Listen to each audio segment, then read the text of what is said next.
So, what am I supposed to do with you, Professor? Why do you have to do anything? I told you this ain't none of my doing. I left out of here this morning to go to work. You wasn't on any parts of my plans at all, but here you is. It doesn't mean anything. Everything that happens doesn't mean something else. It don't? No, it doesn't. Well, what's it mean then? It doesn't mean anything. You run into people, they have troubles, whatever, it doesn't mean you're responsible. Besides, people who look after perfect strangers are very often the ones who don't look after the ones they're supposed to look after, in my opinion. You just do what you're supposed to do. You don't get to be a hero. And that would be me. I don't know, would it? Well, I can see how that might make some sense, or be some truth to that, but I got to say that in this particular case, I might say that I didn't know what sort of person I was supposed to be on the lookout for, or what I was supposed to do with him when I found him. In this particular case, there wasn't but one thing for me to do. Look for. And that was? And that was that there he is, standing there. Now, I can look at him and I can say, well, he don't look like my brother, but there he is. Maybe I ought to look again. And that's what you did. Well, you were kind of hard to ignore. I got to say that your approach was pretty direct. I didn't approach you. I didn't even see you. I should go. I'm getting on your nerves. Oh, no, you ain't. Don't pay me no attention. You seem like a sweet man, Professor. What I reckon I don't understand is how you come to get yourself in such a fix. Yeah. Are you okay? Did you sleep last night? No. Why did you decide that today was today? What was so special about today? Nothing. Well, it's my birthday, but I certainly don't regard that as anything special. Well, happy birthday, Professor. Thank you. So you seen that it's your birthday coming and you decided that this was the best day. Maybe birthdays are dangerous. Like Christmas. Ornaments hanging from the trees, wreaths from the doors, and bodies from steam pipes all over America. Well, I believe that's kind of, don't say too much for Christmas now, does it? Christmas is not what it used to be. I believe that to be a true statement. I surely do. Well, I better go. You always put your coat on that way? What's wrong with the way I put my coat on? Ain't nothing wrong with it, but I just wondered if that was your regular method. I don't have a regular method. I just put it on. What? Effeminate? What? Nothing. I'm just sitting here studying the ways of professors. Well, I need to go. Well, let me get my coat. Your coat? Yeah. Well, where are you going? I'm going with you. What do you mean, going with me where? I'm going with you wherever you're going. No, you're not. Yeah, I am. I'm going home. All right. All right. You're not going home with me. Sure I am. Let me get my coat. You can't go home with me. Why not? You can't. What? You can go home with me, but I can't go home with you? No. That's not it. I just need to go home. Do you live in an apartment? Yes. What? They don't let blacks up in there? No, of course they do. Look, no more joking. I need to go home. I'm very tired. Well, I just don't want you to get into no hassle about you getting me up in there.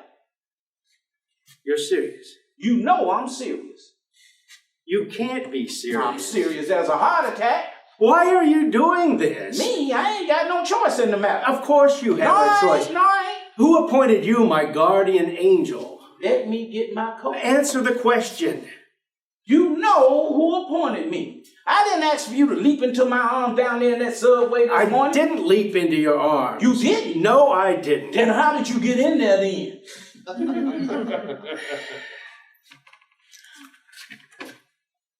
What? We ain't going now? You really think Jesus is in this room? No, I don't think Jesus is in this room. You don't? I know he's in this room. It's just like you said, Professor. It's like me asking you if you think you got your coat on. You see what I'm saying? It's not the same thing. It's a matter of agreement. If you and I both say I have my coat on, and then Cecil says that I'm naked and have green skin and a tail, well, we'd have to put Cecil someplace where he might not hurt himself. Who's Cecil? He's not anybody. He's just a hypothetical. There is no Cecil. I just made him up to illustrate a point. Made up? Yes. We're not going to get into this again, are we? It's not the same thing, the fact that I made up Cecil. But you did make him up.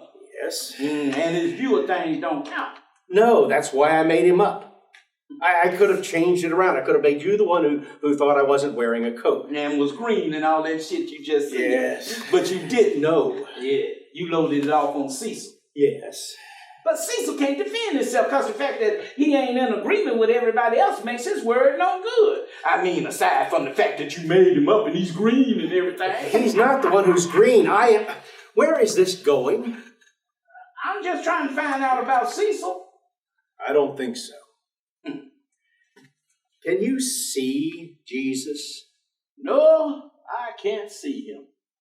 But you talk to him. I don't miss a day. And he talks to you. He has talked to me, yes. And you can hear him. I mean, like, out loud. Oh, not out loud. I don't hear a voice. I don't hear my own, for that matter. But I have heard him. Well, why couldn't Jesus just be in your head? He is in my head. Well, I don't understand what it is you're trying to tell me. I know you don't, honey. Look, the first thing you got to understand about me is that I ain't got an original thought in my head. If it ain't got the lingering scent of divinity to it, I ain't interested. The lingering scent of divinity. Yeah, you like that? Bad. I heard it on the radio. Black preacher. But the point is, I done tried it every other way, and I don't mean chip it neither. Running blindfold through the woods with the bit in my teeth. Oh, man.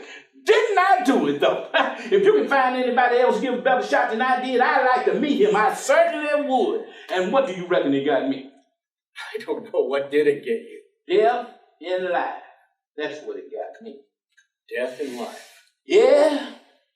Walking around death. Too dead to know enough to lay down. I see. I don't think so. But let me ask you this question. All right. Have you ever read this book? I've read parts of it. I've read in it. Have you ever read it? I've read the book of Job. Have you ever read it? No. But you read a lot of books. Yes. Now, how many books do you think you can read?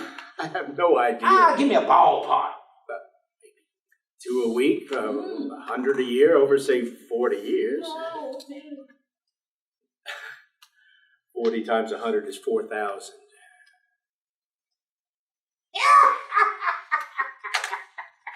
I'm just messing with you, Professor. Just messing with you.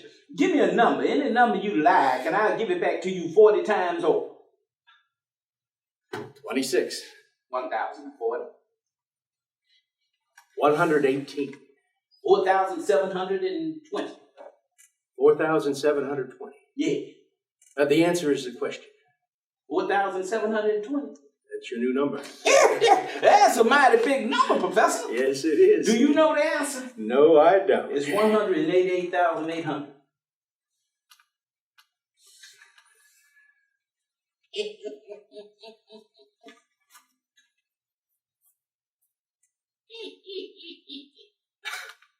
How do you do that? Numbers is the black man's friend. Butter and eggs, crap table. You quick with the numbers, you can run the mojo on your brother. Confiscate the content of his pocketbook. You get a lot of time to practice that shit when you're in the jailhouse. I see. But let's get back to all them books you done read. You think maybe you done read 4,000 books? Probably more than that. But you ain't read this one. No, not the whole thing, no. Why is that? I don't know. What would you say is the best book that was ever wrote? I have no idea. Take a shot. There are a lot of good books. Well, pick one. Maybe War and Peace. All right. Now, you think that's a better book than this one? I don't know. They're different kinds of books. This War and Peace book, that's a book that somebody made up, right? Yes. So is that how it's different from this book? Well, not really. In my view, they're both made up. Ain't neither one of them true. Not in a historical sense, no. So what would be a true book? I suppose history, Gibbon's decline and fall of the Roman Empire, those are actual events, those things actually happened. You think that book is as good a book as this book right here? The Bible. The Bible. I don't know. Gibbon's is a cornerstone. It's a major work. And a true book, don't forget that. And a true book, yes. But is it as good a book? I don't know if you can make a comparison. It's apples and pears. We ain't comparing apple and pears here, Professor. We talking about books. Is that Decline and Fall book as good a book as this book right here? Answer the question. I might have to say no. It's more true, but it ain't as good. If you like. And it ain't what I like, it's what you said. All right. Used to say here on the cover of this book before we got wore off, the greatest book that was ever written. You think that's true? It might be. You read good books. I try to, yes. But not the best book. Why is that? I need to go. Oh, you don't need to go, Professor. Stay here and visit with me. You're afraid I'll go back to the train station? You might. Just stay here with me. What if I were to promise that I wouldn't? You might anyways. Don't you need to go to work? I was on my way to work. Funny thing happened on your way to work. Yes, it did. Will they fire you? They ain't gonna fire me. You could call in. I ain't got a phone. Anyways, they know that if I ain't there, I ain't coming. I ain't no late sort of person. Why don't you have a phone? I don't need one. Junkies will steal it anyways. You could get a cheap one. You can't get too cheap for a junkie. But let's get back to you. Let's stick with you for a minute. All right. Can I ask you something? Sure you can. Where were you standing?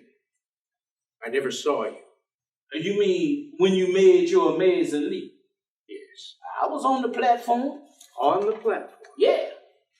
I didn't see you there. I was just standing right there minding my own business, and here you come, hauling ass. I'd looked around to be sure there was no one there, especially children. There was nobody around. Nope, just me. Well, I don't know where you could have been. Ooh, Professor, you getting kind of spooky on me there now, ain't you? Maybe I was hiding behind a post or something. There was no post. So what are we saying here? You looking at some big black angel got sent down here to grab your hunky ass out of the air at the last possible minute and save you from destruction? No, I don't think that. Well, such a thing ain't possible. No, it isn't. Well, you suggested. I didn't suggest any such thing. You're the one who brought up the stuff about angels. I never said anything about angels. I don't believe in angels. What is it that you believe in then? A lot of things. All right. All right, what? All right, what things? I believe in things. Well, you said that. Probably I don't believe in a lot of things I used to believe in, but that doesn't mean I don't believe in anything. Well, give me a for instance. Mostly the value of things. Value of things. Yes. Okay. What things? Well, lots of things. Cultural things, books, music, art, things like that. All right. Those are the kinds of things that have value to me. They're the foundations of civilization. Where they used to have value. I suppose they don't have so much value anymore. What happened to them? People stopped valuing them. I stopped valuing them to a certain extent. I'm not sure I should tell you why. The world is largely gone. Soon it will be wholly gone. I'm not sure I'm following you, Professor. But there's nothing to follow. Things I believed in, loved, were very frail, very fragile. I didn't know that. I thought they were indestructible. They weren't. And that's what sent you off the edge of the platform. It wasn't unpersonal. It is personal. That's what education does. It makes the world personal. What? Well, I was just thinking that them is some pretty powerful words, and I don't know if I got an answer about any of that, and it might be that there ain't no answer. But still, I got to ask, what is the use of a notion such as that if it don't keep you glued to the platform when the Sunset Limited comes through at 80 miles an hour? Good question. I thought so. I don't have an answer to any of that either. Maybe it's not logical. I don't know. I don't care. I've been asked, didn't I think it odd that I should be present to witness the death of everything? And I do think it's odd. That doesn't mean it's not so. Someone has to be here. But you don't plan to stick around for it. No, I don't. So let me see if I got this straight. You saying that all this cultural stuff is all there ever was between you and the Sunset Limited? It's a lot. But it busted out on you. Yes. You're a culture junkie. If you like. Maybe you're right. Maybe I don't have any beliefs. But I believe in the Sunset Limited. Damn, Professor. Damn indeed. No beliefs? The things I believed in don't exist anymore. It's foolish to pretend that they do. Western civilization finally went up in smoke in the chimneys of Dachau. But I was too infatuated to see it. I see it now. You're a challenge, Professor. Did you know that? There's no use for you to become involved in my problems. You should go. You got any friends? No. You ain't even got one friend? No. Damn, Professor. Not one? No. Not really, no. Well, tell me about that one. What one? That not really one. Well, there's a friend at the university. We're not that close, and we have lunch from time to time. But that's about as good as it gets. What do you mean? That's about all you got in the way of friends. Yes. Well, if that's the best friend you got, then I reckon that's your best friend, ain't it? I don't know. What did you do to him? What did I do to him? Yeah. I didn't do anything. I didn't do anything. What do you mean, what did I do to him? I don't know, did you? No. What is it you think I did to him? I don't know. I'm waiting on you to tell me. Yeah, there's nothing to tell. But you didn't leave him no note or nothing when you decided to take the train. No. Your best friend? He's not my best friend. I thought we was just done deciding it. You're done deciding that he was. You ever tell him what you were thinking about? No. Damn. Well, why should I? I don't know. Maybe because he's your best friend. I told you we're not all that close. Not all that close? No. He's your best friend, only you all ain't all that close. If you like. Not to where you want to bother him about a little thing like dying. Look, suppose I were to give you my word that I would just go home, I wouldn't try to kill myself en route. Suppose I was to give you my word I wasn't going to listen to none of your bullshit. So what, am I a prisoner here? You know better than that. Anyways, you was a prisoner before you got here. Death row prisoner. What did your daddy do? What? I said, what did your daddy do? What kind of work? He was a lawyer. Lawyer? Yes. What kind of law did he do? He was a government lawyer. He wasn't a criminal lawyer or anything like that. What would be a thing like criminal law? I don't know. Maybe a divorce lawyer, maybe. Yeah. Maybe you got a point there. What did he die of? You said he was dead. Is he dead? Yes. What did he die of? Cancer. Cancer. So he was sick for a while. Yes, he was. Did you go see him? No. How come?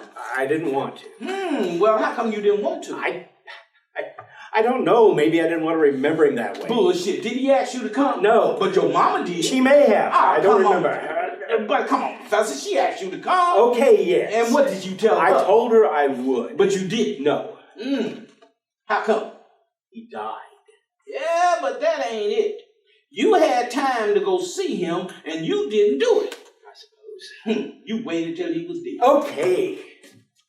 So I didn't go and see my father. Your daddy is laying in his deathbed, dying of cancer. Your mama sitting there holding his hand. He in all kinds of pain.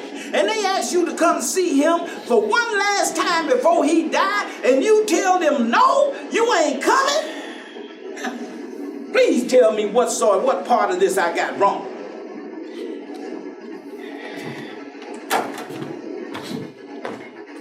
That's the way you want to put it. Well, how will you put it? I don't know. That's the way it is, ain't it? I suppose. No, you don't suppose. Is it or ain't it? Yes. Well, let me see if I can find this train schedule. See if I can see when the next Uptown expresses you. I'm not sure I see the humor in this. I'm glad to hear you say that, Professor, because I ain't sure either. I just get more amazed at you by the minute. How can't you see yourself, honey? You as clear as glass. I can see the wheels in there turning, the gears, and I can see the light. It's a good light, true light. Can't you see it? No. No, I can't. Well, bless you, brother. Bless you and keep you, 'cause it's there.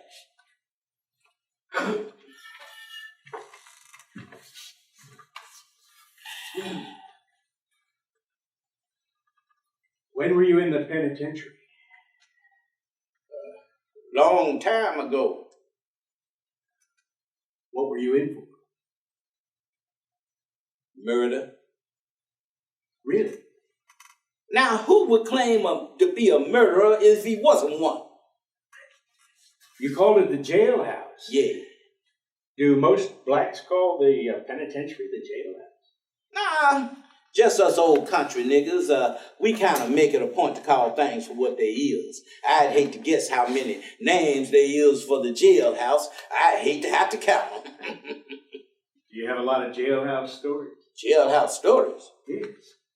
I don't know. I used to tell jailhouse stories, some, but they kind of lost their charm. Maybe we ought to talk about something more cheerful. Have you ever been married? Married? Yes. Oh, man. What?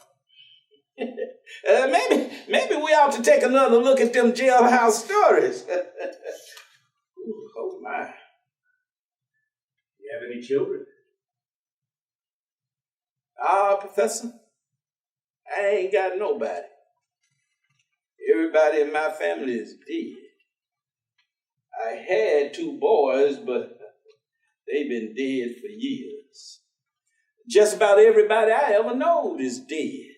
Well, as that goes. You might want to think about that. I might be a hazard to your health. You were always in a lot of trouble. Yeah, I was. I liked it. I maybe still do. I done 7 years hard time. Was lucky not to have done, more. I hurt a lot of people. I'd smack them around a little bit, and then they wouldn't get back up again. But you don't get into trouble anymore. No. But still, you like it. Well, maybe I'm just condemned to it. Bitten ass by my own karma. But I'm on the other side now. You want to help people that's in trouble. You pretty much got to go where the trouble is at. You ain't got a lot of choice. You want to help people in trouble? Yeah. Why is that? You ain't ready for that. How about just the short answer? That was the short answer. How long have you been here? You mean in this building? Yes. Oh, 6 years, 7 almost. I don't understand why you live here. As compared to where? Anywhere. Well, I said this is pretty much anywheres. I could live in another building, I reckon, but this is all right. I got a bedroom where I can get away.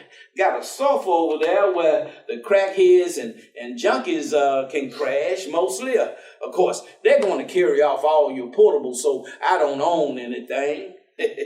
You hang out with the right type of people, you finally get cured of just about every curry craving. They stole my refrigerator one time, and they caught him carrying it down the stairs, made him bring it back up. Now I got that big sucker over yonder. I traded up. Only thing I miss is the music.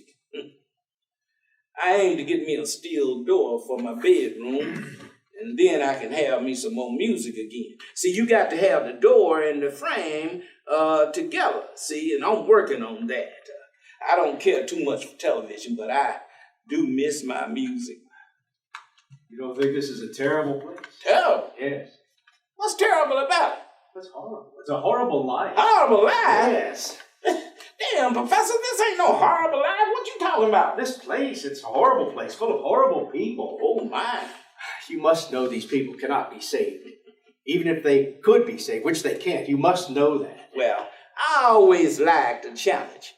I started a ministry in the prison before I got out. Now, that was a challenge. A lot of the brothers show up that didn't really care nothing about it. They couldn't care less about the word of God. They just wanted it on their resume. Resume? Resume. You had brothers in there that had done some real bad shit, and they wasn't sorry about a damn thing they did except getting caught. Of course, the funny thing was a lot of them did believe in God. Probably more than some of us out here. No idea. You might want to think about that, Professor. I think I better go. You don't need to go, Professor. What am I going to do? You leave me sitting here by myself. You don't need me. You just don't want to feel responsible if something happens to What's the difference? I don't know. I just need to go. Oh, just stay a while. This place has got to be more cheerful than your own. I don't think you have any idea how strange it is for me to be here. I think I got some kind of idea. I have to go. Let me ask you something. All right. You ever have one of them days when things was just sort of weird all the way around? When things just kind of fell into place? I'm not sure what you mean. Just one of them days, just kind of magic. When one of them days when everything just turned out right. I don't know, maybe why. I just wondered if maybe it ain't kind of been a long, dry spell for you. Until you finally took up the notion that that's the way the world is. The way the world is? Yeah. And how would that be? I don't know. Long and dry. The point is that even if it might seem that way to you, you still got to understand that the sun don't shine up the same dog's ass every day. Now, you understand what I'm saying, don't you? If what you're saying is that I'm simply having a bad day, that's ridiculous. I don't think you having a bad day, Professor. I think you having a bad life. You think I should change my life? What? You shitting me? I have to go. You can hang here with me for a little while longer. What about my jailhouse story? You don't need to hear no jailhouse story. Why not? Well, you're kind of suspicious about everything. You might think that I'm trying to put you in a trick bag. And you're not? No, I am. I just don't want you to know it.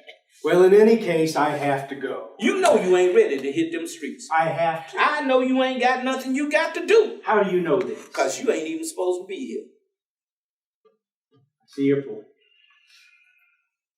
What if I was to tell you a jailhouse story? You stay then. All right, I'll stay a while. My man! All right. Here's my jailhouse story. Is it a true story? Oh, yeah, it's a true story. I don't know no other kind. All right. All right.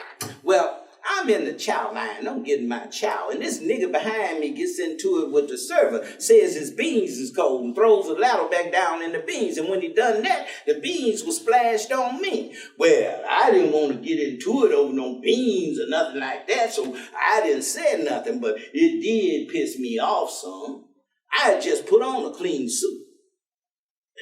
You know, khakis, shirt, trousers, and you only got 2 a week. And so I might have said something like, hey, man, watch it, or something like that. But I just went on, you know, I just went on. I'm just thinking, just let it go, let it go. And then this dude said something to me, and when I turned and looked back at him, he stuck a knife in me. I never even seen it. Blood was just flying everywhere. And this wasn't one of them ordinary jailhouse shields. This was one of them Italian switchblades. One of them black and silver jobs. Well, I didn't do nothing but duck and step up under that rail and reached out and got a hold of the leg of this table. And it come off in my hand just as easy. And it had this big long screw stuck in the end of it. And I went to waving on this nigga head. And I beat on his head. I wouldn't quit. I beat on a head no more. And then that screw was sticking his head, and I had to stand on to pull it out again. What did he say? What did he say? In the line. What did he say? I ain't gonna tell you. Doesn't seem fair. Doesn't seem fair. No. Well, here I am telling you a bona fide blood and guts tale about the big house, the real genuine article, and I can't get you to fill in the blanks about what this nigga said. You have to use that word. Use that word? Yes. We ain't making much progress here, is we? It just seems so unnecessary. You don't want to hear nigga, but you about to bail out on me on the counter. I won't tell you the terrible shit that this nigga said. You think you ready for this? I just don't see why you have to use that word. Well, it's my story, ain't it? Anyway, I don't remember seeing no Afro-Americans or any other people of colors there. To the best of my recollection, the only thing I saw there was a bunch of niggas. Go ahead. Well, at some point, I had pulled a knife out, and I reckon I had dropped it on the floor. And I'm just wailing on this head. I'm wailing on his head. And then all the time I'm doing this, his buddy got a hold of me from behind. But I'm holding on to this rail, you see, and I ain't going nowhere. But of course now, what I don't know is that he done picked up the knife, and he's trying to gut me with it. And I finally felt the blood, and I turned and busted him upside the head. He went skittering out across the floor. And by then, somebody had pushed the button, the alarm had gone off, everybody was down on the floor, and we was in lockdown. And the guard up in the tower, he was yelling at me to drop my weapon and get down on the floor, and he was going to shoot. And the lieutenant come in and told him to hold his fire and told me to drop my club, and I looked around and I was the only one standing. I looked and seen where the nigga done crawled up under the serving counter. His feet was sticking out. And I threw the thing down. I don't remember much after that. They said I had lost half my blood. I remember slipping around in it, but I thought it was the other dudes. It's quite a story. That's really just the introduction to the real story. Did the man die? Nah, didn't nobody die. You know, they thought he was dead, but he wasn't. He wasn't too right after that, so I didn't have no more trouble out of him. He had one eye missing. He walked around with his head to the side, and one arm was hanging down. They finally shipped him off to another facility. But that's not the whole story. No, it ain't. So what happened? I woke up in the infirmary, and they had just operated on me. They had cut me wide open. My spleen, they cut my spleen, my liver. I don't know what all. I had 280 stitches holding me together. And I hurt so bad, I ain't never hurt that bad before in my life. And still, they got leg irons on me and got me handcuffed to a bed, if you can believe that. I was hurting so bad. And then this voice, it come to me just as clear. It couldn't be clear. And it said, if it wasn't for the grace of God, you wouldn't be here. Man, I tried to get up and get around, but you know I couldn't move. There wasn't no need of me getting up anyway. There wasn't nobody there. I mean, it was somebody there, all right, but wasn't no need of me trying to get up and see him. You don't think this is a strange kind of story? I do think this is a strange kind of story. What I mean is, you don't feel sorry for the man. Well, you getting ahead of the story. The story about how a fellow prisoner became a crippled, one-eyed Catholic so you could find God. Whoa! Well, isn't it? I don't know. You hadn't thought of it that way. Oh, I thought of it that way. And? And what? And isn't that the real story? Well, I don't want to get on the wrong side of you. You seem to have a powerful wish that be the real story. So I will say that that's certainly one way to look at it. I got to concede that. I got to keep you interested. String me along. That okay with you? And then put me in, what was it, the trick bag? Yeah. Right. You got to remember, this is a jailhouse story. All right. Which you specifically asked for. All right. The point is, Professor, that I ain't got the first notion in the world about what makes God tick. I don't know why he spoke to me. I wouldn't have. But you listened. Well, what choice would you have? I don't know. Not listen. How you going to do that? You just don't listen. Do you think that he goes around talking to people that he knows ain't going to listen in the first place? You think he got that kind of free time? I see your point. If he didn't know I was ready to listen, he wouldn't have said a word. He's an opportunist. Meaning, I guess that he's seen somebody in a place low enough to where he ought to be ready to take a pretty big step. Something like that? And you think, and maybe I think, that you might be in something like that kind of place your own self. Could be. Well, I can dig that. I can dig it. Of course, there is one small problem. What's that? I ain't God. Well, I'm glad to hear you say that. Oh, it come as a relief to me, too. Did you used to think you were God? No, I didn't. I didn't know what I was, but I thought I was in charge. I never know what that burden weighed till I just put it down. That might have been the sweetest thing of all, to just hand over the keys. Let me ask you something. Ask it. Why can't you people just accept that some people don't even want to believe in God? Oh, I accept that. You do? Sure I do. Meaning that I believe it to be a fact. I'm looking at it every day. I better accept it. Then why can't you leave us alone? To do your own thing. Yes. Hanging from them steam pipes and all. If that's what we want, yes. 'Cause he said not to. It's in here. I guess you don't want to be happy. Happy? Yeah, what's wrong with happy? God help us. What? We done opened up a can of worms here. What you got against being happy? It's contrary to the human condition. Well, it's contrary to your condition. I got to agree with that. Happy? This is ridiculous. Like there ain't no such thing. No. Not for nobody. No. How'd we get ourselves in such a fix as this? We were born in a fix such as this. Suffering and human destiny are the same thing. Oh, Each is a description of the other. we ain't talking about no suffering, Professor. We talking about being happy. Well, you can't be happy if you're in pain. Why not? You're not making any sense.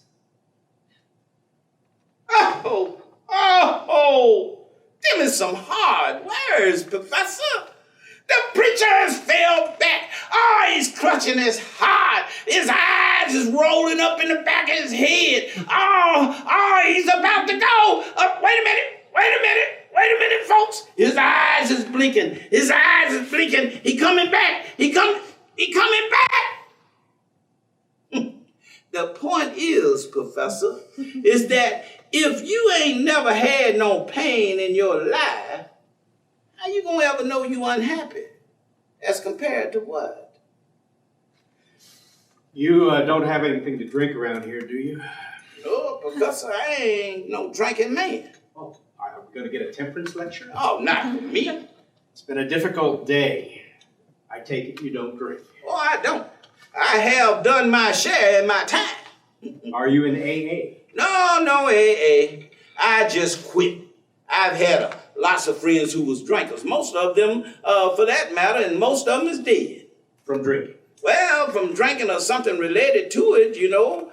Not too long ago, I had a friend got run over by a taxi cab. Now, where do you think he was going, drunk?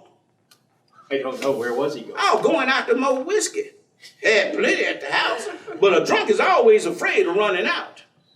Was he killed? I hope so. We buried him. I suppose there's a moral to this story. Well, it's just a story about what you want and what you get. Pain and happiness.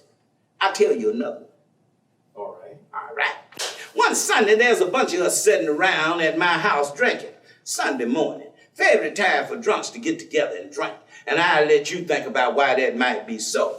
Well, here come one of my buddies, and he got this girl with him, and her name is Evelyn. And Evelyn was drunk when she got here, and we fixed her a drink. And then, after a while, she sat down over there, and Reggie, my buddy, goes back into the kitchen to fix himself a drink, and only the bottle's gone. Well, Reggie, he's been around quite a few drinkers in his lifetime, so he commenced to looking for the bottle. He looked everywhere. He looked down up under the shelf. He looked all in the counter and everything like that. But he knows where the whiskey is. He comes back in here, and he looks over there. He looks at Miss Evelyn. She's sitting over there on the couch, drunk as a goat. And he says, Evelyn, where is the whiskey? And she says, "Gaga-la-la-gaga-baba." And Reggie, he says, Evelyn, where is the whiskey? Blah, blah, blah, blah, blah. And you know, this is about to piss Reg off here now. So he gets up in her face and he looks at her real good and he says, a lotto, blah, blah, blah, blah, blah. And she says, it's in the toilet. It's pretty funny. I thought you might like that. And is that where the whiskey was? Yeah, that's a favorite place for drunks to hide a bottle. But the point, of course, is that the drunk's concern ain't that he's going to die from drinking, which he is that he's going to run out of whiskey before he gets a chance to do it. Are you hungry? I can come back to this. I ain't going to lose my place. Oh, I'm all right. Go ahead. If you was to hand a drunk a drink and tell him he really don't want it, what do you reckon he'd say? I think I know what he'd say. I'll sure you do, but you still be right. About him not wanting it. Yes, because what he really wants, he can't get. Or he thinks he can't get it. So what he really don't want, he can't get enough of. So what is it he really wants? Oh, you know what he really wants. No, I don't. Oh, yeah, you do. No, I don't. What? Yeah, you a hard case, Professor. Well, you're not exactly a day at the beach yourself. You don't know what he wants. No, I don't. He wants what everybody else wants. And what is that? He wants to be loved by God. I don't want to be loved by God. Oh, I love that. You see how you just cut right to it? He don't either. According to him, he just wants a drink of whiskey. You're a smart man, Professor. You tell me which one makes sense and which one don't. I don't want a drink of whiskey either. I thought you just got done asking for one. I meant as a general proposition. We ain't talking about no general proposition. We're talking about a drink. I don't have a drinking problem. Well, you got some kind of a problem. Well, whatever kind of problem I have, it's not one that can be addressed by a drink of liquor. I like the way you see it, Well, what can it be addressed with? I think you know what it can be addressed with. The Sunset Limited. Yes. And that's what you want. That's what I want, yes. That's a mighty big drink of whiskey, that I Professor. don't really want. That you don't really want, yes. Well, I think I do want it. Of course you do, honey. If you didn't, we wouldn't be sitting here. Well, I disagree with you. That's all right, but that's the hand on playing. I don't think you understand that people such as myself see a yearning for God as something lacking in those people. I do understand that. I couldn't agree more. You agree with that? I sure do. What's lacking is God. Well, as I say, we'll just have to disagree. You ain't closing down the forum for discussion, are you? Not at this juncture. Because I had a little bit more to say. How did I know that? I did go to one or two of them AA meetings. A lot of folks didn't like the God part of it all that much, but I hadn't sat there too long before I figured out that the God part was really the part that was missing. The problem wasn't that there was too much God in AA. It was that there wasn't enough. And I got a pretty thick head about some things, but I finally figured out that was true about AA, was probably true about a lot of other things too. Well, I'm sorry, But to me, the whole idea of God is just a load of crap. Oh, Lord, have mercy. Oh, Jesus, help us. The professor done blasphemed all over us. What we gonna do? Oh, bless, oh, Lord. You don't find that an evil thing to say? Oh, mercy, no, Professor. I don't, but you does. No, I don't. It's simply a fact. No, it ain't simply a fact. It's the biggest fact about you. It's just about the only fact. But you don't seem to think that's so bad. Well, I know it's to be curable, so it ain't that bad.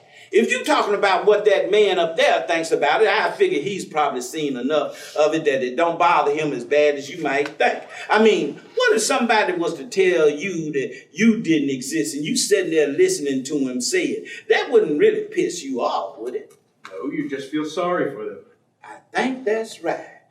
You might even try to get some help for him. Now, in my case, he had to holler at me out loud.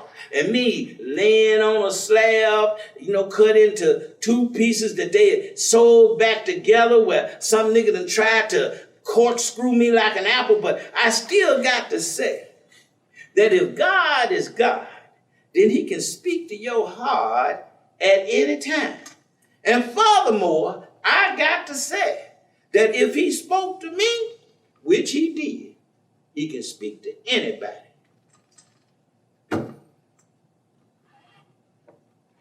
Yeah. Wonder what this crazy nigga fixing to do. He ain't allowing to put the mojo on me. He's speaking tongues here directly. I better get my ass out of here. He's liable to try to steal my pocketbook. I better get my ass on down to the depot so something happened to me. Oh, what we gonna do with you, Professor? I need to go. I thought you was going to stay here and visit with me, son. Look, I know I owe you a great deal, at least in the eyes of society. Can't I just give you something and we'll call it square? I can give you some money. I'll give you $1,000. I know that's not very much. I could give you $3,000, say. You have no notion how much trouble you is in, do you? I don't know what you mean. I know you don't. I'd just like to settle this somewhere. It ain't me you got to settle with. Do you really think I was sent to you by God?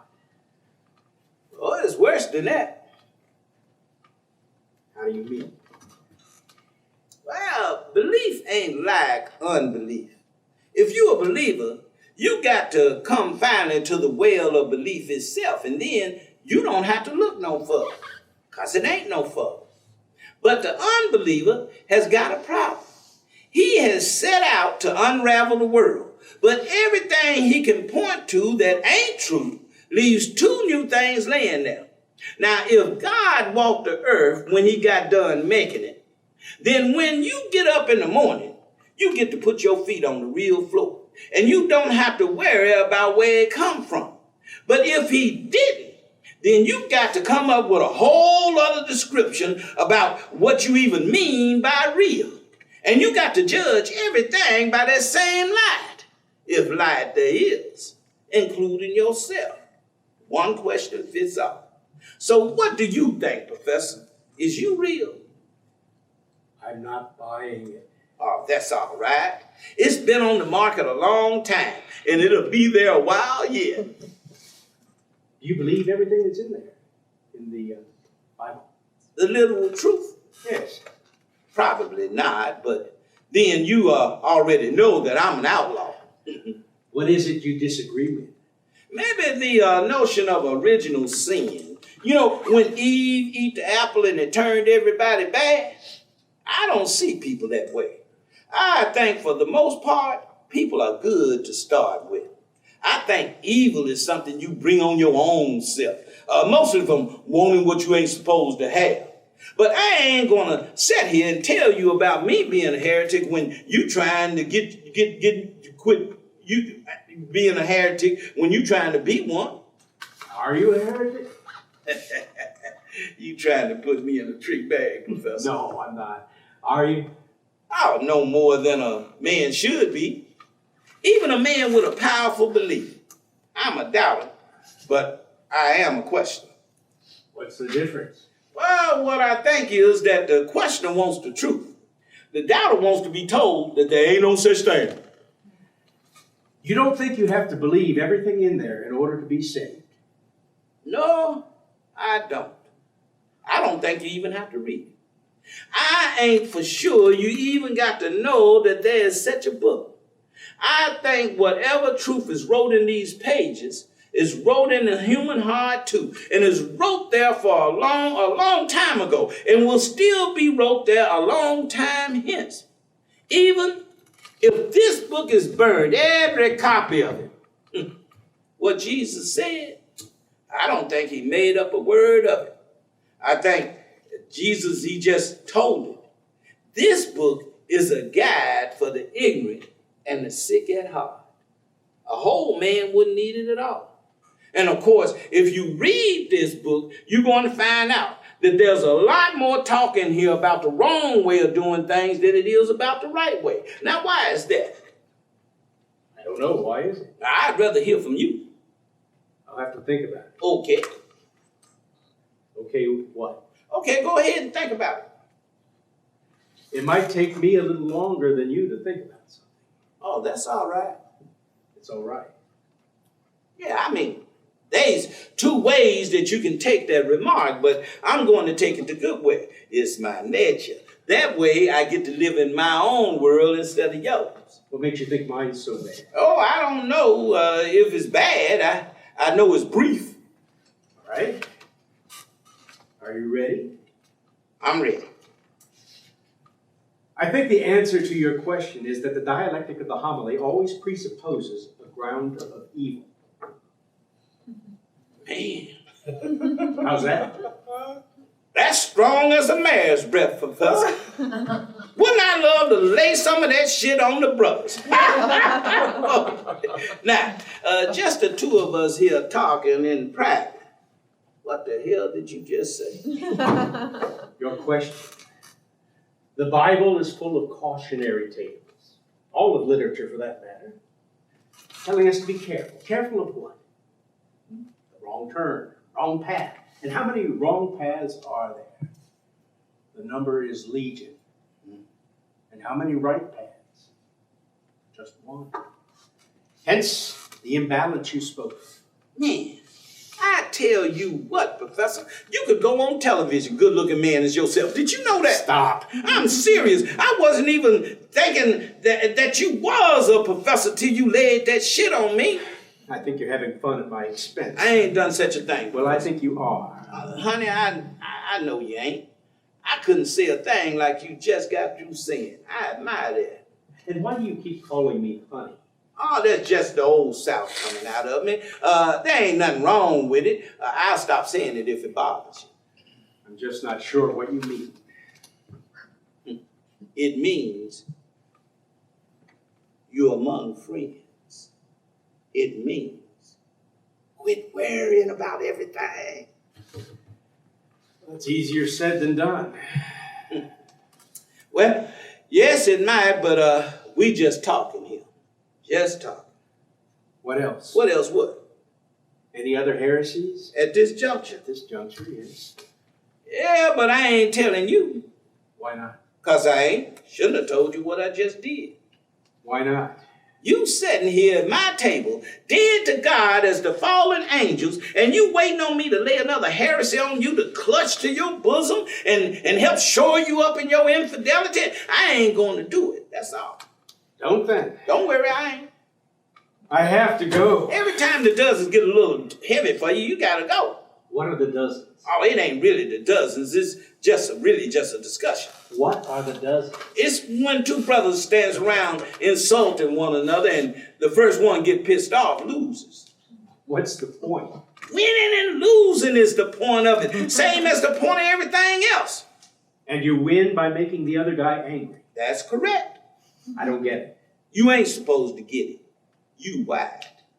Then why did you tell me? 'Cause you asked me.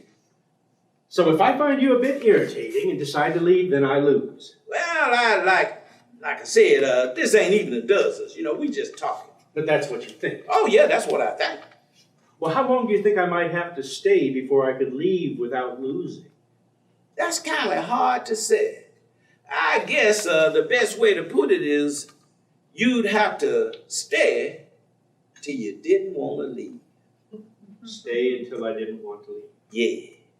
And then I could leave. Yeah. Why is it called the dozens? Don't know. What kind of insults?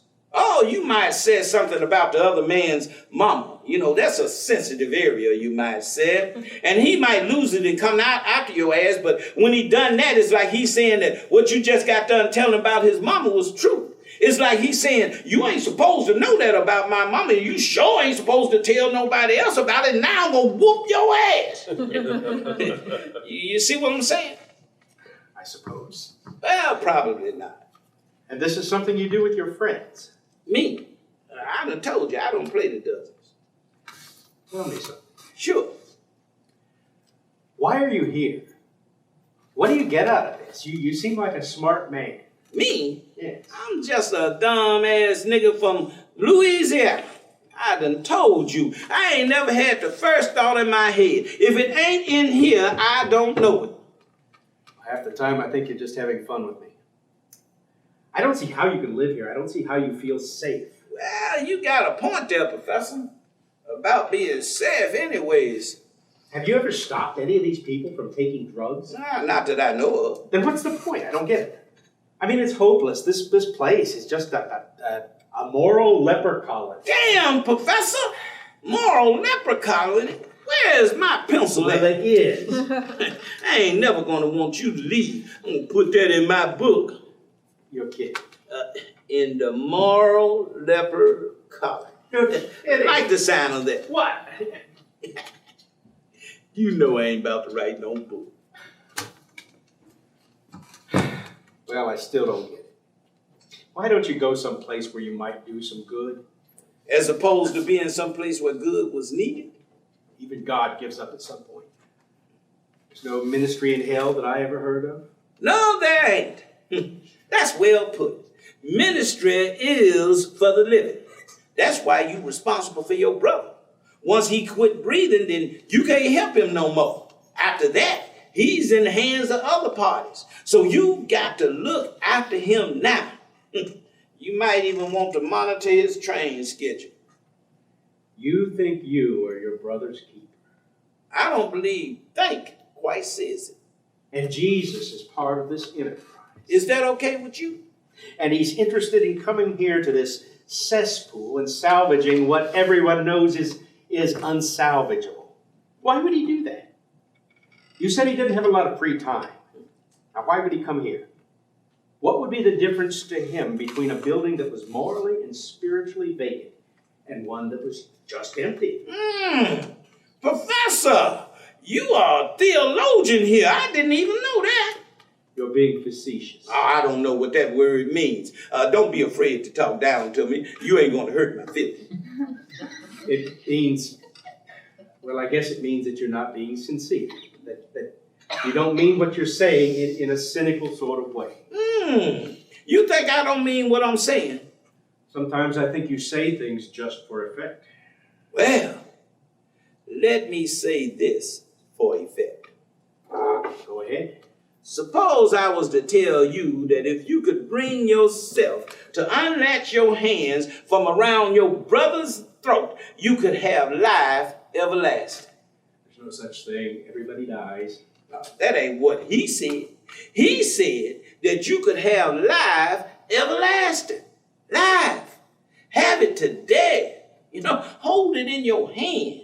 That you could see it. It gives off a light. It's got a little weight to it, not much. Warm to the touch. Just a little. And it's forever. And you can have it now. Today. But you don't want it. You don't want it because to get it, you got to let your brother off the hook. You got to actually take him and hold him in your arms. And it don't make no difference what color he is or what he smells like or even if he don't even want to be held. And the reason you won't do it is because he don't deserve it. And about that there ain't no argument. He don't deserve it. You won't do it because it ain't just. Ain't it? Ain't it? I don't believe in those sorts of things. I'll just answer the question, Professor. I don't think in those terms. I know you don't. Just answer the question. I suppose there's some truth in what you say. But that's all I'm going to get. Yes. Well, that's all right. I'll take it. Some is a lot.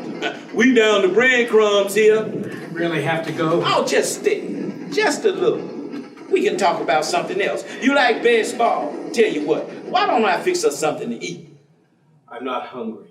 How about some coffee then? Right. Then I need to go. All right. The man says, all right. You see, I wouldn't be this rude under normal circumstances. Man come into my house and I don't sit down and I don't offer him nothing. But I figure with you, I gotta strategize. Got to play my cards right. Keep you from slipping off into the night. It's not night. It's not. Well, it depends on kind of what kind of night we're talking about. Let me kind of ask you a question. This will be good. What do you think is wrong with you that has finally brought you to the choices between the Sunset Limited? I don't think there's anything wrong with me. I think I've finally just been driven to face the truth. If I'm different, it doesn't mean I'm crazy. Different? Yes. Different from who? From anybody.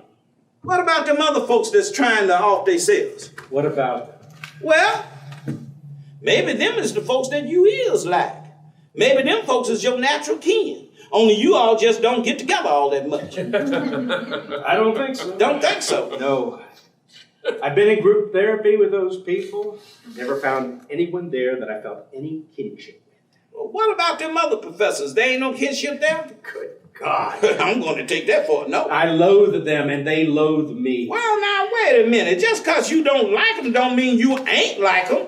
What was that word? Loathe? Loathe. That's a pretty powerful word. Not powerful enough, I'm afraid. Oh, how come you be loathing these other professors? I know what you're thinking. What am I thinking?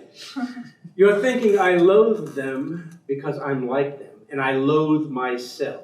Damn, Professor. If I had your brain, ain't no telling what I might have done. Been a drug king, ride around in a Rolls Royce. You're being facetious again. No, I ain't.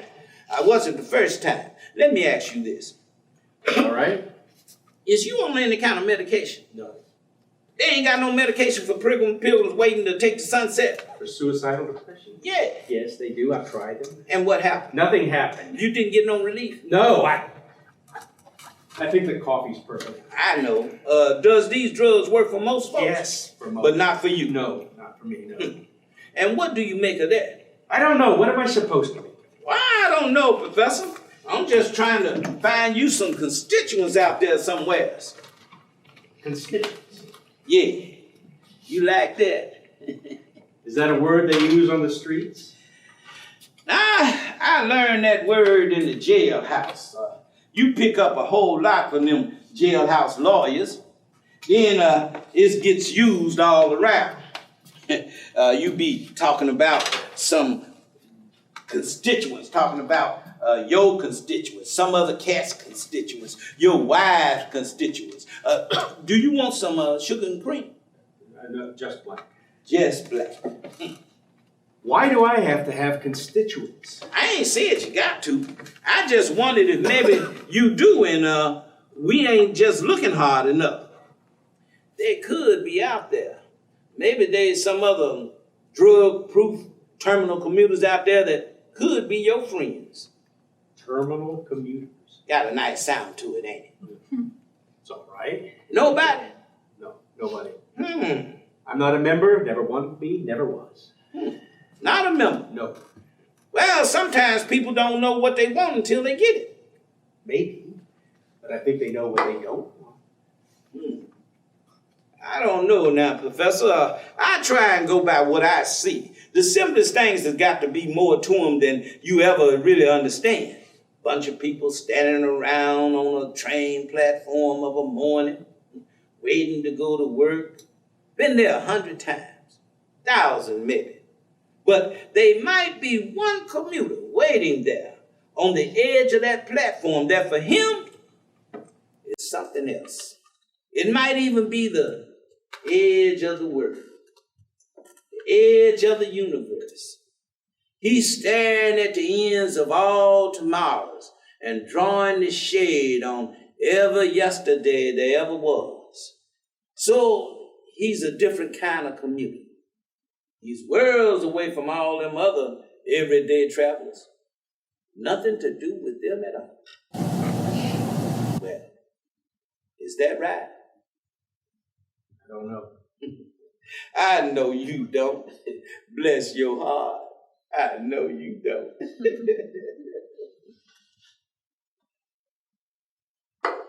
You ride the subway every day, Professor. Yes. What do you think about them people? On the subway. On the subway. Try not to think of them at all. You ever speak to them? Speak? Yeah. About what? About anything. No, God, no. God, no. No, yes, God, no. You ever curse them? Curse them? Yeah. Why would I do that? I don't know, do you? No, of course not. I mean, where they can't hear.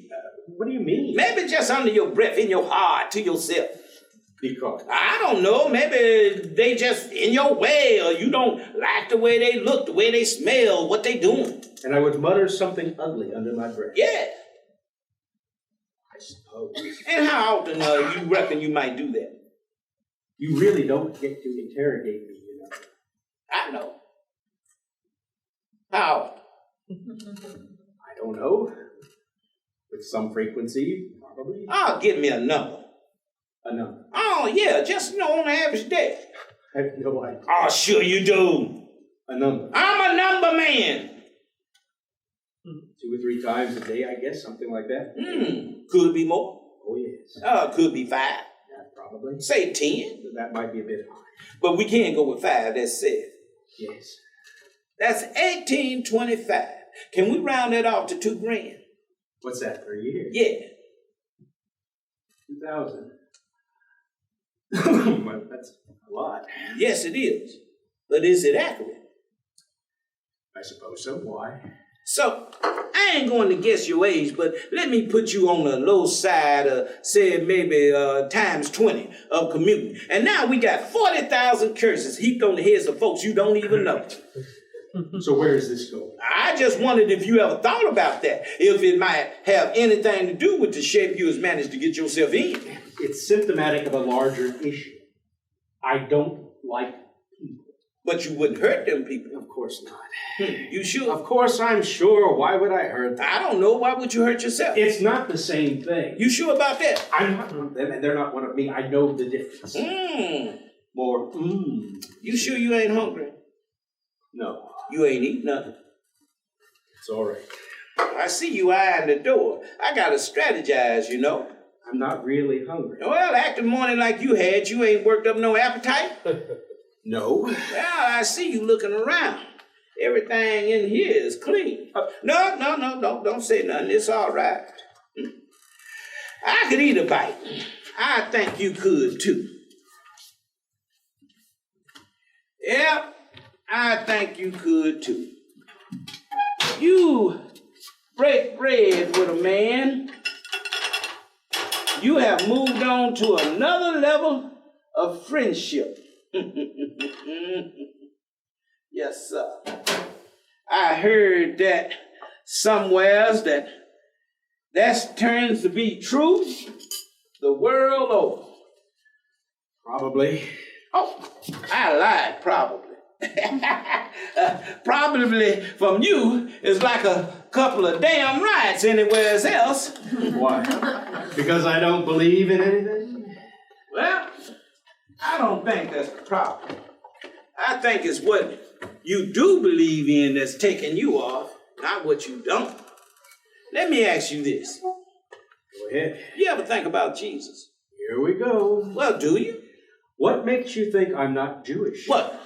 Jews ain't allowed to think about Jesus? No, but they might think about it differently. Is you Jewish? No, as it happens, I'm not. You had me worried there for a minute. What, you don't like Jews? Just pull in your chain, Professor. Just pull in your chain. I don't know why I love to mess with you, but I do. You need to listen, or you need to believe what you hear. The whole point of where we is going, which you wanted to know, is that it ain't no Jews, ain't no whites, ain't no niggers, people of color, ain't none of that. At the deep bottom of the mine, where the gold is at, there ain't none of that. There's just this pure ore, that forever thing, that you don't think is there. That thing that keep folks nailed down to the platform when the Sunset Limited comes through. Even when you think that they might want to get on board. That thing that makes it possible to ladle out benedictions upon the heads of strangers instead of curses. It's all the same thing. And it ain't but one thing. Just one. And that would be Jesus. Well, I got to think about that answer. Maybe one more heresy won't hurt you. You pretty loaded up with them already. Here's what I would say. I would say that the thing we talking about is Jesus. But it is Jesus understood as that gold at the bottom of that mine. He come down here and take the form of a man if that form was not shaped to accommodate him. And if I said that there ain't no way Jesus to ever be man without ever man being Jesus, then I believe that that might be a pretty big heresy. But that's all right. It ain't as big a heresy as saying that a man ain't all that much different from a rock, which is how your view looks at it. That's not my view. I believe in the primacy of the intellect. What's that word? Primacy. It means first. It's what you put first. And that would be intellect. Yes. What about the primacy of the Sunset Limited? Yes, that too. But not the primacy of all them folks waiting on the later train. No primacy there. What? You tough, Professor. You tough. Yes, sir. You real tough.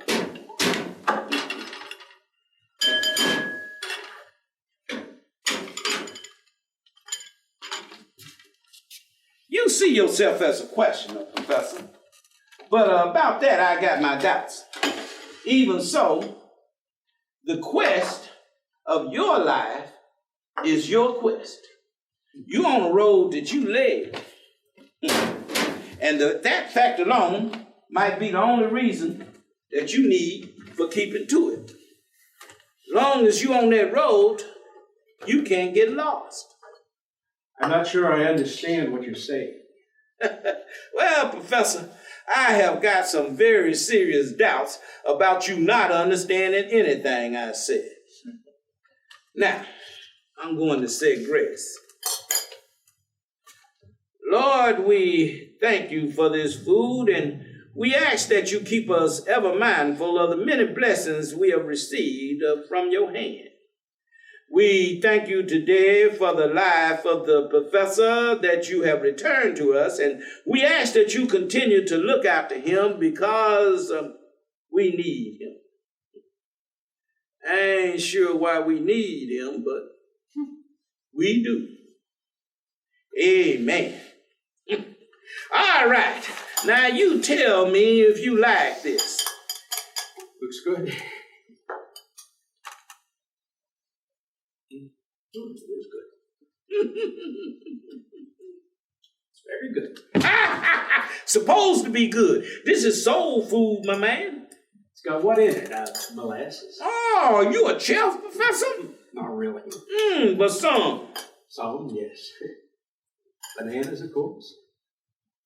Mangoes? Oh, I got a mango or two in there. Rutabagas. Rutabaga. Rutabagas. Them ain't easy to find. That's very good. It's better after a day or two. I just fixed this last night. You need to warm it up a few times, to get the flavors right. Like chili. Like chili, yeah. That's right. You know where I learned to fix this? Louisiana. Right here in the ghettos of New York City. There's a lot of influences in a dish like this. You got many parts of the world in that pot over yonder. Different countries, different people. Any white people? Not if you can help it. Really? I'm just messing with you, Professor. Just messing with you. These French chefs in these uptown restaurants. Not personally. You know what they really like to cook? No. Sweetbreads, tripe, brains, all that shit that don't nobody else want. You know why that is? Because you have to innovate. It's a challenge. You're a pretty smart cookie for a cracker. A challenge. That's right. The stuff they cook is dead cheap. Most folks just throws it out and give it to their cat. But poor folks don't throw nothing out. Yes, that's right. It don't take a lot of skill to make a porterhouse steak taste good. But what if you can't buy no porterhouse steak? You still want to eat something that tastes good. And what do you do then? Innovate. Innovate! That's right, Professor. And when do you innovate? When you don't have something you want. You fixing to get an A+. So who would that be that ain't got what they want? Poor people. I love this man. So how you like this? It's very good. Oh, well, let me have your plate. Just a small portion. That's all right, Professor. You need to eat. Yes, sir. There you go. You want some more coffee? Yes, that'd be great. You don't think a glass of wine would go good with this? I think it might have been good. But you wouldn't drink it. I might have one glass. Jesus drank wine with his disciples. Yes, he did, according to the Bible. Now, of course, it don't say nothing about him hiding it in the toilet. Is that really a favorite hiding place? Oh, yes, according to the Bible. Of course, and then most drunks, they lift the tops off the toilet tanks in strange places just on the off chance, that's all. Is that true? No, but it could be, though. Wouldn't surprise me none. What's the worst thing you ever did? More jailhouse stories? Why not? Which why not you want to hear? Was bludgeoning a man in the prison cafeteria the worst thing you ever did? No, it ain't. Really? What's the worst?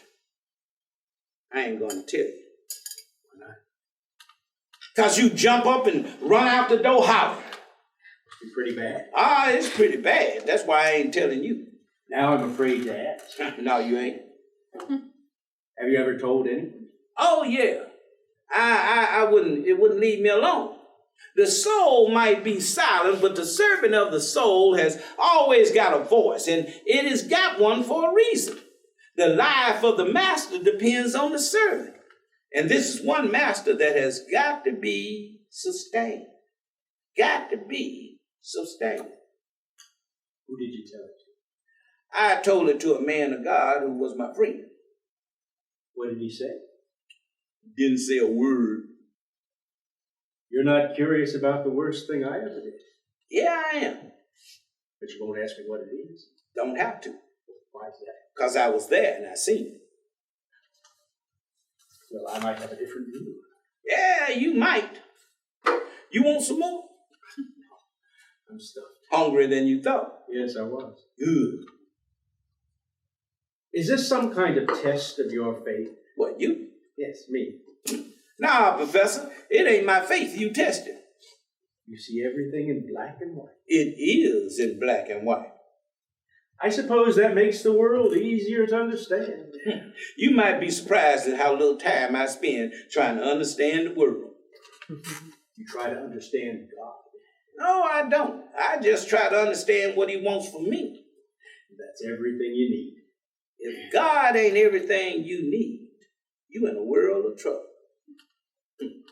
And if what you were saying is that my view of the world is a narrow one, well, I don't disagree with that.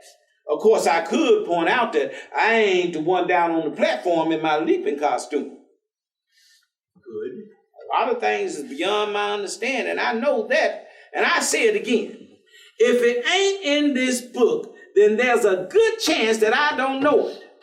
Before I started reading the Bible, I was pretty much in that primacy thing myself. Primacy. Yeah, not as bad as you, but pretty bad. I was dumb, but I wasn't dumb enough to believe that what had got me nowheres in 40 years all of a sudden was going to get me somewheres. I was dumb, but I wasn't that dumb. I seen what was there for the action, and I decided to act. And that's all I done. And it was hard. I tell you right now, Professor, it was hard. I was laying there all cut up and chained to that hospital bed, and I was crying. I hurt so bad. I thought they was going to kill me if I ever lived. I tried to say it, and I tried to say it. And after a while, I just quit. I put all that away from me, and I just said it. I said, please, help me. And he did.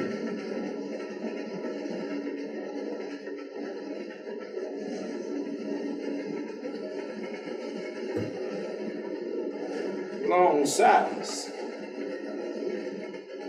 It's just a silence. Well, that's my story, Professor. It's easy told. I don't make a move without Jesus. When I wake up in the morning, I just get a hold of his belt and I just hold on for dear life. Sometimes I catch myself going in the override, but I catch myself. Override. You like that? It's okay. I thought it was pretty good. So you come to the end of your rope and admit defeat. You're in despair. And in this state, you seize upon whatever it is that has neither substance nor sense, and you grab hold of it and hang on for dear life. Is that a fair portrayal? Well, that could be one way of putting it. It doesn't make any sense. Well, I thought that when we was talking earlier, I heard you to say that wasn't none of it made any sense. Talking about the history of the world and all such as that. It doesn't. On a larger scale. But what you're telling me is a view of things. It's not a view of things. It's a view of one thing. And I find it nonsensical. What would you do if Jesus was to speak to you? Why, do you imagine that he might? No, I don't, but I don't know. I'm not virtuous enough. Oh, no, Professor, it ain't nothing like that. You don't have to be virtuous. You just got to be quiet. I can't speak for the Lord, but the experience I've had leads me to believe that he'll speak to anybody that'll listen. And you sure don't have to be virtuous. Well, if I heard God talking to me, then I'd be ready for you to take me up to Bellevue, as you suggested. Well, what if what he said made sense? Doesn't make any difference. Craziness is craziness. Don't make no difference if it makes sense? No. Well, that's about as bad a case of the promises I ever heard. Well, I've always gone my own way. Ich kann nicht anders. What is that you talking? It's German. You talk German? Not really. A little. It's a quotation. Well, it didn't do them Germans much good now, did it? I don't know. The Germans contributed a great deal to civilization. And then Before Hitler. Then they contributed Hitler. If you like. Wasn't none of my doing. I gather it to be your belief that culture tends to contribute to human misery. That the more one knows, the more unhappy one is likely to be. As in the case of certain parties that we know. As in the case. I don't believe I said that. In fact, I think maybe you said it. I never said it. But do you believe it? No. No. I don't know. It could be true. Well, why is that? It don't seem right, does it? What's the first thing in the book there? The Garden of Eden. Knowledge is destructive to the spirit, destructive to goodness. I thought you said you didn't read that book. Everybody knows that story. It's probably the most famous story in there. So, what do you think that is? Well, I suppose that from the God point of view, all knowledge is vanity. Or maybe it gives people the unhealthy illusion that they can outwit the devil. Damn, Professor. Where was you when I needed you? You better be careful. You see where it's gotten me. I do see. It's the subject at hand. The darker picture is always the correct one. When you read the history of the world, you're reading a saga of bloodshed, greed, and folly, the import of which is impossible to ignore. And yet we imagine that the future will somehow be different. I have no idea why we're even still here, but in all probability, we won't be here much longer. Them are some pretty powerful words, Professor. That's what is in your heart, ain't it? Yes. Well, I can relate to them thoughts. You can? Yes, I can. That surprises me. What, you're going to think about it? I done have thought about them. I thought about them for a long time. Not as good as you said it, but pretty close. Well, that surprises me. And you come to what conclusion? I ain't. I'm still thinking. Well, I'm not. Well, things can change. No, they can't. You could be wrong. I don't think so. But that ain't something you have a lot of in your life. What is it? Being wrong. I admit it when I'm wrong. I don't think so. Well, you're entitled to your opinion. Well, let's see here. Story is on page 3. Let's see. Yeah. Here it is. Friends report that the man had ignored all advice and has stated that he intended to pursue his own course. A close confidant stated, and this here is a quotation: "You couldn't tell the son of a bitch nothing." Can you say that in the paper? Son of a bitch? Meanwhile, blood-spattered spectators at the 155th Street station, continued on page 4. All right, page 4. Where's page 4? Oh, here you go. Who were interviewed at the scene all reported that the man's last word as he hurtled toward the oncoming commuter were, "I am right." Very funny. Oh, Professor. You are an amazing man. I'm glad you find me entertaining. Well, you pretty special. Oh, I don't think I'm special. You don't. No, I don't. You don't think that you might view them other commuters from a certain height? I view those other commuters as fellow occupants of the same abysmal pit in which I find myself. If they see it as something else, I don't know how that makes me special. I hear what you're saying, but still I keep coming back to them commuters, them that's waiting on the sunset. I got to think that maybe they could be just a little bit special themselves. They got to be in a deeper pit than just us dead travelers, a deeper and darker pit. I ain't saying that they down as deep as you, but pretty deep maybe. So how come they can't be your brothers in despair and self-destruction? I thought misery loved company. I'm sure I don't know. Well, let me take a shot at it. My guest. What I think is that you got better reasons than them. I mean, their reasons is just that they don't like it here. But yours says what they is not to like and why not to like it. You got more intellect. You got more elegant reasons. Are you making fun of me? No, I ain't. But you think I'm full of shit. I don't think that. Oh, I don't doubt about what is possible to die from being full of shit, but I don't think that that's what we're looking at right here. What do you think we're looking at? I don't know.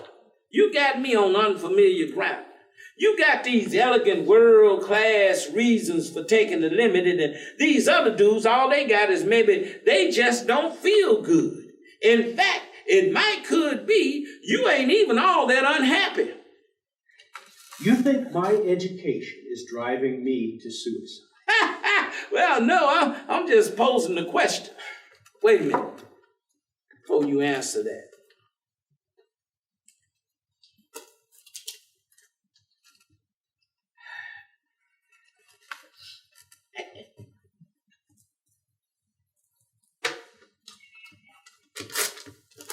All right. Go ahead. I think that's the most ridiculous thing I ever heard.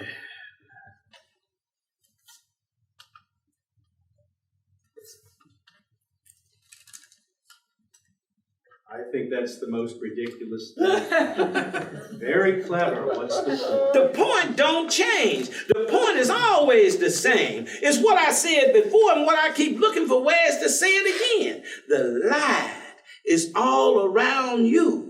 Except you don't see nothing but shadow. And the shadow is you. You the one making it. Well, I don't have your faith. Why don't we just leave it at that? You don't never think about maybe just starting over. I did at one time, but I don't anymore. Sometimes faith might just be a case of not having nothing else left. Well, I do have something else. Well, maybe you could just use that for reserve. Maybe just take a shot at starting over. And I don't mean start again. Everybody's done that. Over means over. It means you just walk away. I mean, if everything you are and everything you have and everything you have done has brought you to the bottom of the whiskey bottle or brought you a one-way ticket to the Sunset Limited, then you can't give me the first reason on God's earth for you to continue trying to salvage it, none of it. Because there ain't none for salvaging. And I ain't going to tell you that if you can bring yourself to shut that door on all of that it ain't going to be cold and that it ain't going to be lonely and there's sure is going to be a mean wind blowing. And them is all good signs. You don't say nothing. You just turn up your collar and walk away. I can't. You can't? I can't. Can't, huh? You want some more coffee? No, thank you. Why do you think folks take their own lives? I don't know. Different reasons. Yeah, but is there something them different reasons has got in common? I can't speak for others. My own reasons center around a gradual loss of make-believe, that's all. A gradual enlightenment as to the nature of reality, of the world. Them worldly reasons. If you like. Them elegant reasons. That was your description. You didn't disagree with it. It's them reasons that your brothers don't know nothing about hanging by the necktie from the steam pipe down there in the basement. He got his own dumb-ass reasons. But maybe if we could educate him to where some of them more elegant reasons was available to him and his buddies, then there'd be a lot of folks who could off themselves with more joy in their hearts. What do you think? Now I know you're being facetious. This time I think you right. Mm-hmm. I think you finally drove me to it. Mm-hmm. Oh, well, the professor done gone to laying the on me. I better watch my step. Yes, you have. I might be warming up the trick bag. But still you think that your reasons is about the world and his is mostly just about him. I think that's probably true. I see a different truth sitting right across the table from me. Which is? that you must love your brother or die. I don't know what that means. It's another world from anything I know. What's the world you know? You don't want to hear it. Sure I do. I don't think so. Go ahead. All right. It's that the world is basically a forced labor camp from which the workers, perfectly innocent, are led forth by lottery, a few each day, to be executed. I don't think that's just the way I see it. I think that's the way it is. Are there alternate views? Yes, of course. Will any of them stand scrutiny? No. Man. So, do you want to take a look at that training schedule again? There ain't nothing to be done about it. No. The efforts that people undertake to improve the world invariably make it worse. I used to think there were exceptions to that dictum. I don't think that now. What else do you want to talk about? I don't know. Them sounds like words of a man on his way to the train station. They are those words. What do you think about that man? I'm like you, I don't. I used to, now I don't. I think about minimalizing pain. That's my life. I don't know why it isn't everyone's. You don't think that getting run over by some train ain't gonna hurt some, do you? No, I did the calculations. At 70 miles an hour, the train is outrunning the neurons. It should be totally painless. I'm gonna be stuck with your ass for a while, ain't I? I hope not. If this ain't the life you had in mind, what was? I don't know, not this. Is this the life you had planned? No, it ain't. I got what I needed instead of what I wanted, and that's just about the best kind of luck you can have. Yes, well. You can't compare your life to mine, can you? In all honesty, no. I'm sorry, I should go. Oh, you don't have to go. I have offended you. I got a thicker hide than that, Professor. Just stay. You ain't hurt my feelings.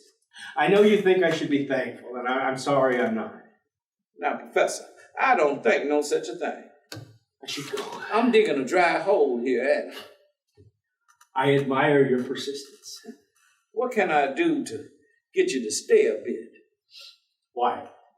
Are you hoping that if I stay long enough, God might speak to me? No. I'm hoping he might speak to me. I know you think I at least owe you a little more of my time. I know I'm ungrateful. But ingratitude is not the sin to a spiritual bankrupt. You don't know me nothing, Professor. You really think that? Yes, I really do. Well, you're very kind. I wish there was something I could do to repay you, but there isn't. So why don't we just say goodbye and you can get on with your life? I can't. You can't. No. What do you want me to do? I don't know. Suppose you could wake up tomorrow morning and you wouldn't want to be jumping out in front of no train. Suppose all you had to do was just ask, would you do it? It would depend on what I have to give up. I started to write that down and put it in my pocket. What is it that you think I'm holding on to? What is it the terminal commuter cherishes that he would die for? I don't know. I don't know. No. You don't want to talk to me no more, do you? I thought you had thick skin. It's pretty thick. It ain't hard to the bone. Why do you think it? Why do you think there is? I don't know. It just seems to me that a man that can't wait for a train to run over him has got to have something on his mind. Most folks would settle for maybe just a slap upside the head. You say you don't care about nothing, but I don't believe that. I don't believe that death is ever about nothing. You asked me if I thought it was you, what was holding you, what were you holding on to? And I got to say that I don't know. maybe I just don't have the words for it, and maybe you know, but you ain't telling me. But I believe that when you took your celebrated leap, you was holding on to it and taking it with you. Holding on for grim death. I look for the words, Professor. I look for the words because I believe that the words is the way to your heart. You think that anyone in my position is automatically blind to the workings of his own psyche? I think anybody in your position is automatically blind.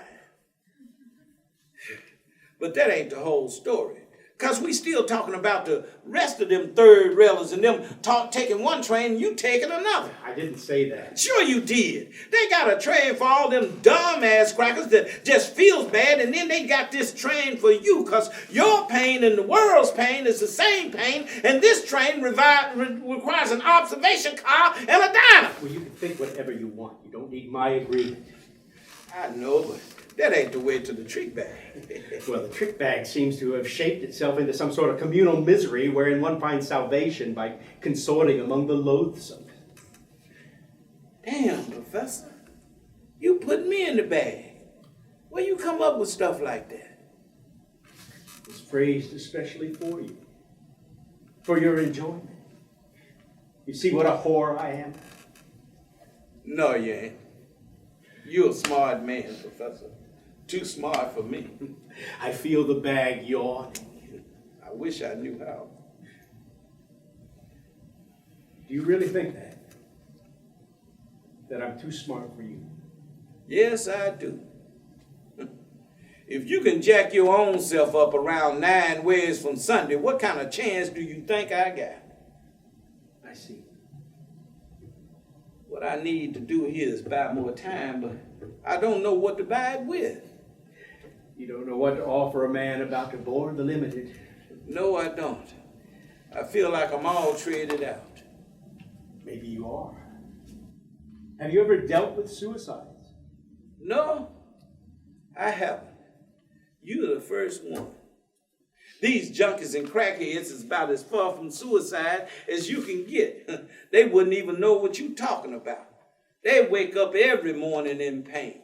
Bad pain. But they ain't headed for the train depot. I guess, you might say, well, they got a remedy for their pain. All they got to do is just hustle on out there and get it. And that's a good argument. But still, I got this question. Just what is this pain that is causing all these express riders to belly up to the kiosk with the black credit? What kind of pain we talking about? I got to say that if it was grief that drove folks to suicide, it'd be a full-time job just trying to get them in the ground before sundown. So I keep coming back to the same question.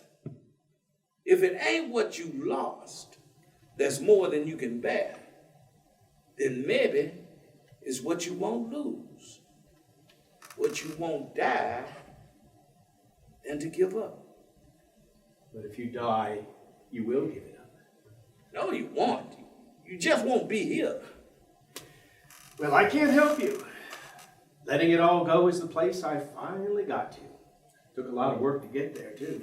And if there's one thing I would be unwilling to give up, it is exactly that. You got any other way of saying that? The one thing I won't give up is giving up. I expect that to carry me through. I'm depending on it. The things I believed in were very frail, as I said. They won't be around for long, and neither will I. But I don't think that's really the reason for my decision. I think it goes deeper. You can acclimate yourself to loss. You have to. I mean, you like music, right? Oh, yes, I do. Who is the greatest composer you know of? John Coltrane, hands down. Do you think his music will last forever? Oh, forever's a long time, Professor, so I got to say no, it don't. But that doesn't make it worthless, does it? No, I don't. You give up the world line by line, stoically. And then one day you realize that your courage is farcical. It doesn't mean anything. You've become an accomplice in your own annihilation, and there's nothing you can do about it. Everything you do closes a door ahead of you, and finally there's only one door left. That's a dark world, Professor. Yes. What's the worst thing ever happened to you? Getting snatched off a subway platform one morning by an emissary of Jesus. I'm serious. So am I. Before this morning, what was the worst thing? I don't know. Well, let's just pretend you don't know then. Still, do you reckon it was about you or about somebody else close to you? Probably someone close to me. I think that's probably right. Don't that tell you something? Yes, don't get close to people. You're a hard case, man. How else could I win your love? You're probably right. Let me try this. I don't believe that the world can be better than what you allow it to be. Darker world as you live in, there ain't going to be a whole lot of surprises in the way of good news. I'm sure that's true. Well, jubilation. Listen at the professor. But I'm at a loss as to how to bring myself to believe in some most excellent world when I already know that it doesn't exist. Most excellent. Yes. I like that. Most excellent. Do you actually believe in such a world? Yes, I do, Professor. I think it's there for the asking. You got to get in the right line, buy the right ticket, take the regular commuter train. You got to stay off the express. Stay on the platform with your fellow commuter. You might even want to say nod at them, maybe even say hello. All of them is travelers too. And there's some of them that's been places that most folks won't want to go to. They didn't either. They might even tell you how they got there and maybe save you a trip, and you'll be thankful for them that you didn't take it. Yes, well, that's not going to happen. Why not? Because I don't believe in that world. I just want to take the train. Look, why don't I go? How about some more coffee? No, thank you. What can I do? Maybe you just need to accept that you're in over your head. I do accept it.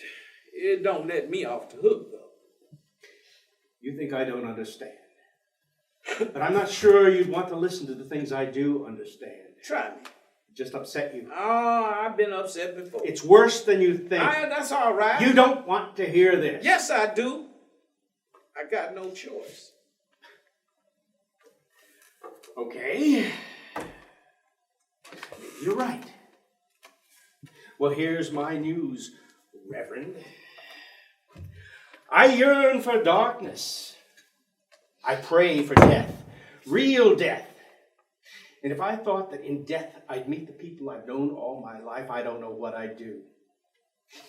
If I would meet my mother again and start all over, only this time without the prospect of death to look forward to, well, that would be the final nightmare. Kafka on wheels. Damn, Professor, you don't even want to see your own mama? No, I don't. I told you this would upset you. I want the dead to be dead forever. And I want to be one of them. But of course, I can't be one of them. You can't be one of the dead because what has no existence can have no community. No community. My heart warms just thinking about it. Silence, blackness, aloneness, peace. And all of it just a heartbeat away. Damn, Let me finish. I don't regard my state of mind as some pessimistic view of the world. I view it as the world itself. Evolution cannot avoid bringing intelligent life ultimately to an awareness of one thing above all else, and that one thing is futility. Now, if I'm understanding you right, Professor, you saying that everybody that just ain't ate up with the dumbass ought to be suicidal? Yes. You ain't shitting me. No, I'm not shitting you.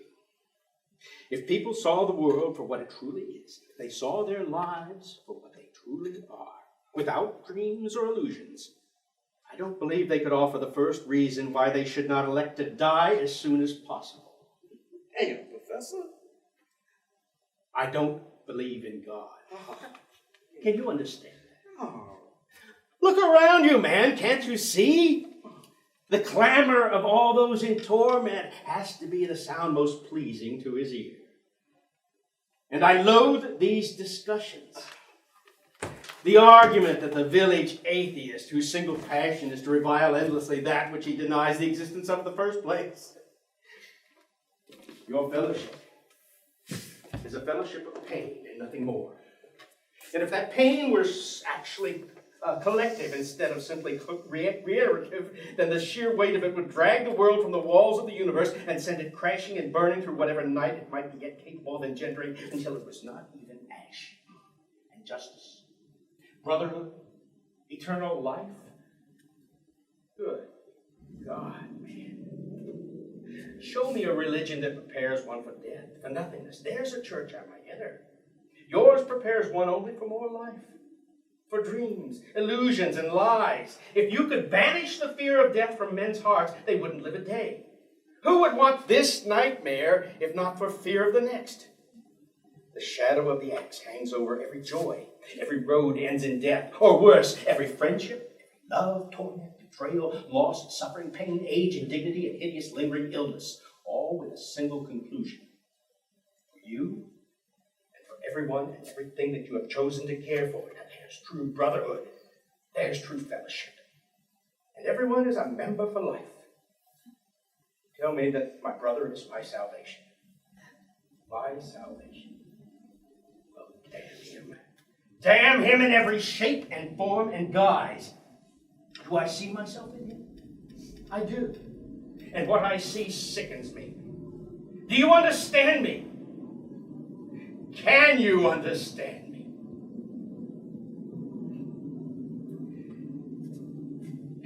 I'm sorry. That's all right. No, I'm sorry. How long you felt like this? All my life. And that's the truth. That's the truth. It's worse than that. I don't see how it could be worse than that. Rage is really only for the good days. The truth is there's little of that left. The truth is that the forms I see have been slowly emptied out. They no longer have content. They are shapes only. A train, a wall, a world, or a man. A thing dangling in senseless articulation in a howling void. No meaning to its life. Its words. Why would I seek the company of such a thing? Why? Danielle, You see what it is you've saved? tried to save. I am trying. I'm trying hard. Yes. Who is my brother? Your brother. Yes. Is that why I'm here? In your apartment? No. But it's why I am. You asked what I'm a professor of. I'm a professor of darkness, the night and day's clothing. And now I wish you all the very best. But it's time for me to leave. Just stay for a few more minutes. No more time. Come on, Professor. We can talk about something else. I don't promise. want to talk about anything else.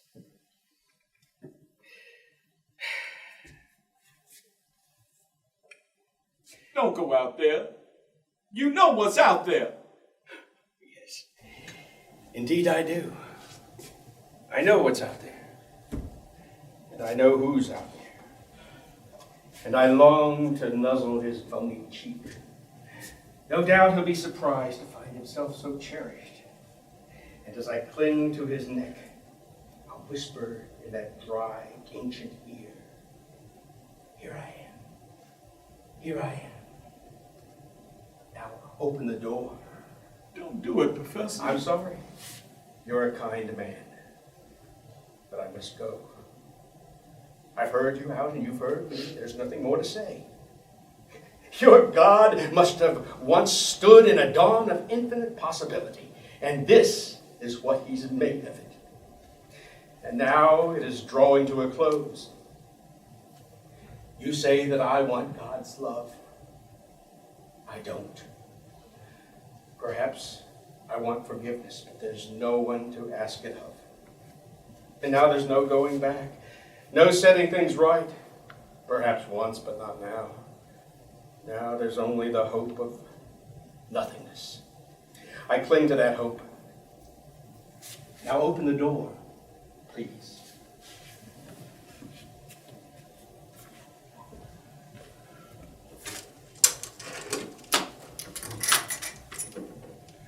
Don't do it, Professor. Open the door.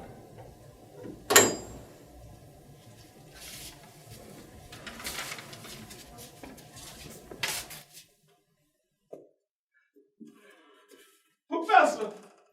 Professor! I know you don't mean them words. I know you don't mean them. Look, I'll be there in the morning, you hear? I'll be there, Professor. I'll be there. I'll be there. You know he don't mean them words. You know it. What you sent me down there for? If you didn't want me to help him, if you wanted me to help him, why did you give the words to me? You give them to him. You give them to him.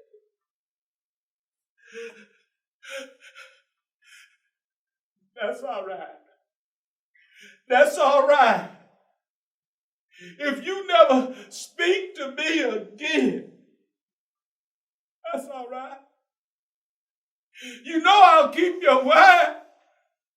You know I'm good for it. You know I'm good for it. Is that okay? Is that okay?